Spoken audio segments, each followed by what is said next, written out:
o conflicto con eso. Mi nombre es Mikael en hebreo, es Mijael en ruso, Miguel en español y Michelle en francés y Michael en inglés, pero solo se trata de diferentes pronunciaciones dependiendo de la parte del mundo donde uno viene. Y por supuesto, cuando viajas alrededor del mundo, a veces tienes que pedir disculpas, especialmente a los británicos, por la forma de hablar, porque cuando hablamos el inglés americano estamos mutilando al idioma inglés. Empezando a ver las escrituras desde el punto de vista hebreo, vemos que Juan en su evangelio dice: yo he escrito todas estas cosas para que sepa que Yahshua de Nazaret es el Mesías, el único Hijo de Dios, para que creyendo en él tengan vida por su nombre. Ahora, ¿cómo es que Juan y Yohanan muestran a los creyentes judíos del primer siglo a quienes escribe que Jesús de Nazaret es el Mesías? ¿Cómo lo demuestra? Lo hace mostrando cómo Jesús de Nazaret cumple cada detalle de las fiestas de la primavera, tal y como se habían venido ensayando año tras año, siglo tras siglo, en cada detalle hasta el propio día, hora y momento exacto. Eso es lo que prueba que Él es el Mesías. Luego, en el relato de Apocalipsis, al cual yo llamo el Evangelio de la Revelación, porque para los que aman su venida, el Apocalipsis es buenas noticias, malas noticias para el resto del mundo.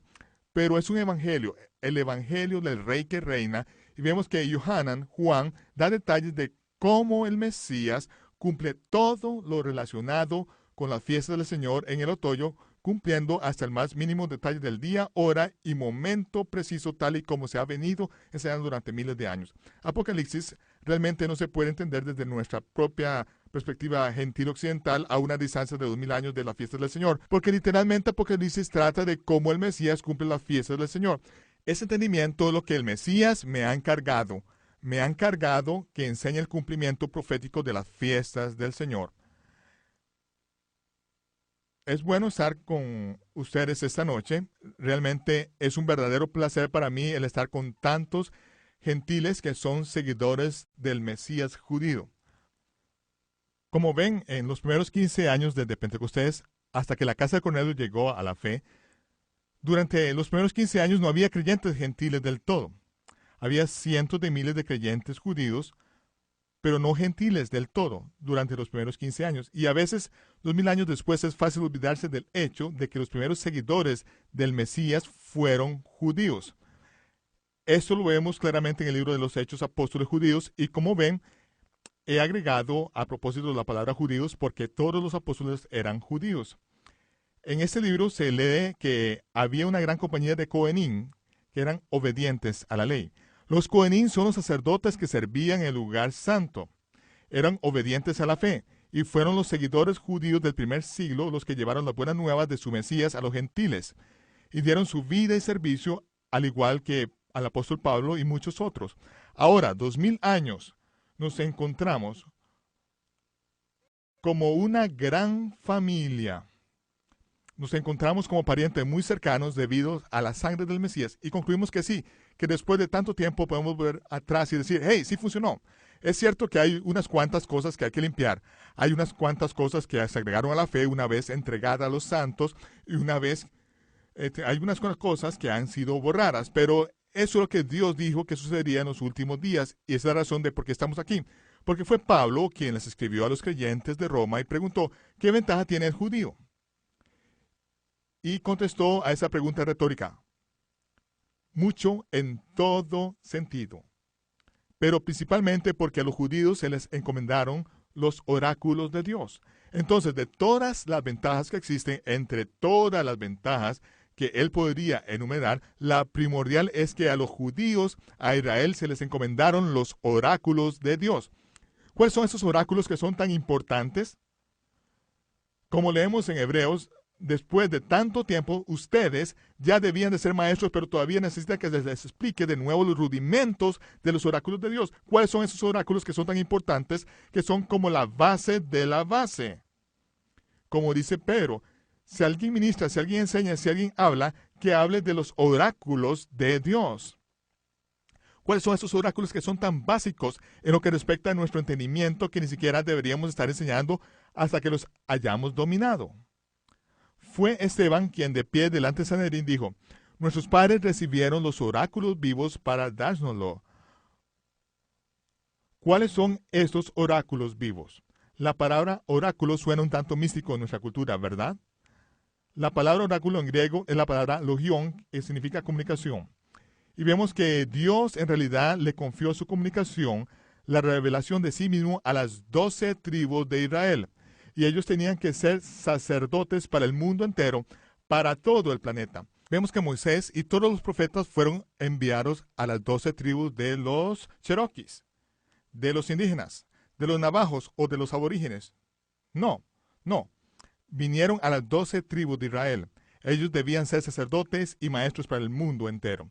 Las escrituras le fueron encomendadas a ellos y hasta el día de hoy, en medio de todas las diferentes versiones, incluyendo la versión de la nueva era de la Biblia en inglés, aún permanece un solo texto en hebreo. Y ese texto hebreo tiene el mismo orden que tenía hace 3.500 años cuando Moisés escribió cada palabra. En ese texto hay una secuencia de letras equidistante en la Torá, los 5 libros de Moisés, en el cual desde Génesis, cada 50 letras, empezando desde el principio, cada 50 letras deletrea una y otra vez la palabra Torá, Torá, Torá, Torá, lo cual se traduce como ley en Éxodo. Sucede lo mismo. Pero en Deuteronomio y Números aparece Torá, pero para atrás, la cual apunta al libro central que es Levítico. Y luego en Levíticos, cada 7 letras, que es el número de la perfección de Dios, aparece Yod, Hei, Vav, Hei.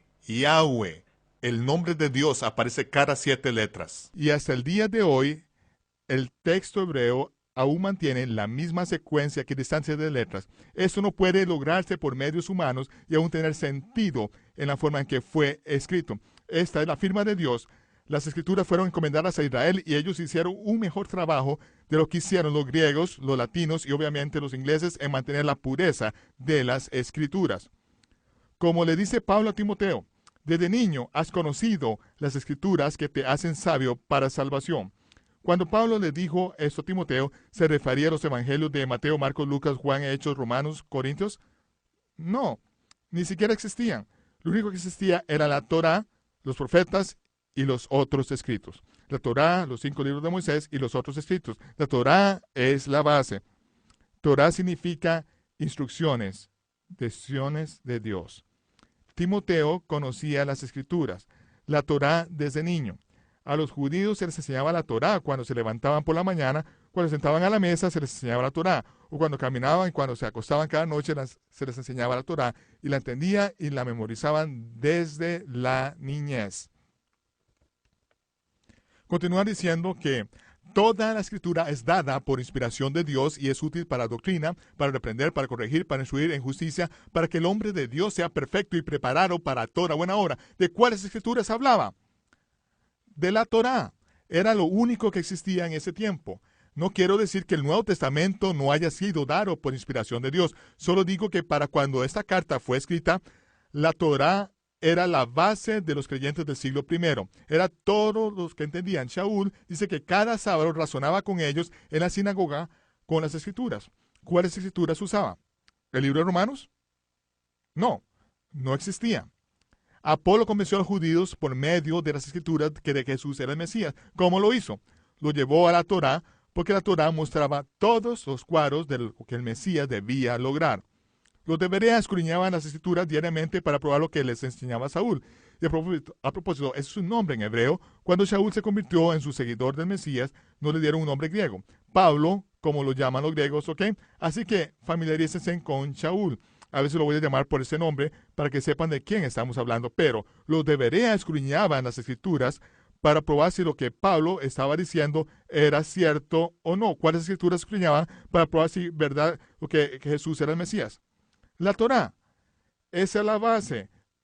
No se puede probar que lo que Pablo predicaba era correcto a menos que se pueda encontrar en la Torá. Y en todas sus epístolas continuamente está citando la Torá, porque es la base.